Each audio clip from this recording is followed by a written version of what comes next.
अस्सलामुअलैकुम everyone and welcome back to our channel thought become success. तो आज हम एपी टेट की जो न्यू नोटिफिकेशन रिलीज़ हुई है अक्टूबर 2025 में सीडीपी में की एक टॉपिक डिस्कस कर रहे हैं, वो भी न्यूली ऐड किया गया है सिलेबस में। वो टॉपिक का नाम रहा गीजू भाई।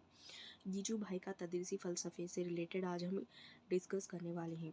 तो चलिए भी शुरू करते हैं। बहुत छोटा सा वीडियो है, आपको इंशाल्लाह ज़रूर हेल्पफुल भी होगा और ज़रूर आपको समझ में भी आएगा। चलिए फिर शुरू करते हैं। Let's get started. ब्रीफली रहा उनकी पैदाइश और वफ़ात से मुताल्लुक़, और उनका पूरा नाम रहा गिरिजा शंकर भगवान जी बड़ेका। गिरिजा शंकर भगवान जी बड़ेका उनका पूरा नाम रहा, जिन्हें प्यार से जो है गीजू भाई कहा जाता था। वो एक मशहूर गुजराती माहिर तालीम थे। गुजराती माहिर तालीम थे गीजू भाई। गीजू भाई ने मुसलसल उन तब्दीलियों पर काम किया जो इब्तदाई बचपन की तालीम में लाने की ज़रूरत थी। तो डेफिनेटली ये पॉइंट बहुत अहमियत है, बहुत इम्पॉर्टेंट है, क्योंकि ये प्राइमरी सेक्शन था, प्राइमरी एजुकेशन था या फिर सेकेंडरी एजुकेशन था। कुछ इस तरीके से आपको पूछा जाए तो ये याद रखना पड़ेगा कि वो प्राइमरी तालीम थी, इब्तदाई बचपन की तालीम थी कहकर। वो तालीमी फ़लसफ़े में जो है ख्वाब देखा करते थे। जो एक उस्ताद के तौर पर जो है गीजू भाई ने बच्चों की ज़िंदगियों की तश्कील के लिए जो ख्वाब देखे उसको हकीकत बनाने के लिए बहुत सारे तजुर्बात अंजाम दिए। गीजू भाई के फ़लसफ़े में जो है मरकज़ी नुक्ता आकर बच्चा था। मरकज़ी नुक्ता आकर बच्चा था, जैसे कि सेंटर ऑफ पॉइंट कहते हैं ना, उस तरीके से ये भी अहम पॉइंट है कि गीजू भाई के फ़लसफ़े में मरकज़ी नुक्ता कौन था, तो वो बच्चा था। उनके अंदाज़ में जो है बच्चों के लिए खुशगवार दुनिया थी। गीजू भाई का जो है ख्वाब था असातिज़ा के लिए।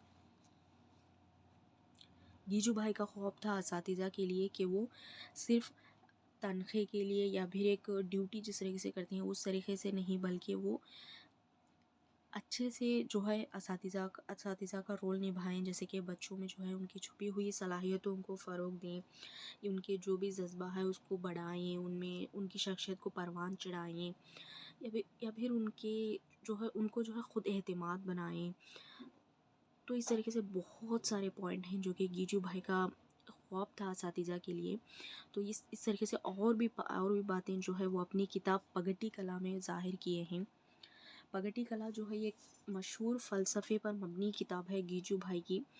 गीजू भाई जो है प्राइमरी एजुकेशन के लिए बहुत सारे काम अंजाम दिए। तो उनके कुछ तदरीसी तरीक़े हैं प्राइमरी एजुकेशन से रिलेटेड। वो आकर बातचीत का तरीक़ा, सवाल व जवाब का तरीक़ा, ड्रामाई तरीक़ा, नज़रियाती तरीक़ा, मिसाली तरीक़ा और मरबूत गैर तालीमी तरीक़ा और शिरकत का तरीक़ा वगैरह। तो कुछ इस तरीके से उनकी प्राइमरी तालीम में जो है तदरीसी तरीक़े बतलाए हैं, और भी बहुत सारे हैं। उनमें से कुछ ये हैं कि एक और किताब है प्राइमरी एजुकेशन, जिसमें तदरीस के मुख्तलिफ़ तरीक़ों के बारे में तजावीज़ किए हैं गीजू भाई ने। गीजू भाई के फ़लसफ़ा ना सिर्फ असातिज़ा के लिए बल्कि वालिदैन के लिए भी बहुत ही फ़ायदेमंद साबित होता है, क्योंकि वालिदैन के बारे में भी बहुत सारे एडवाइज़ेस किए हैं गीजू भाई ने।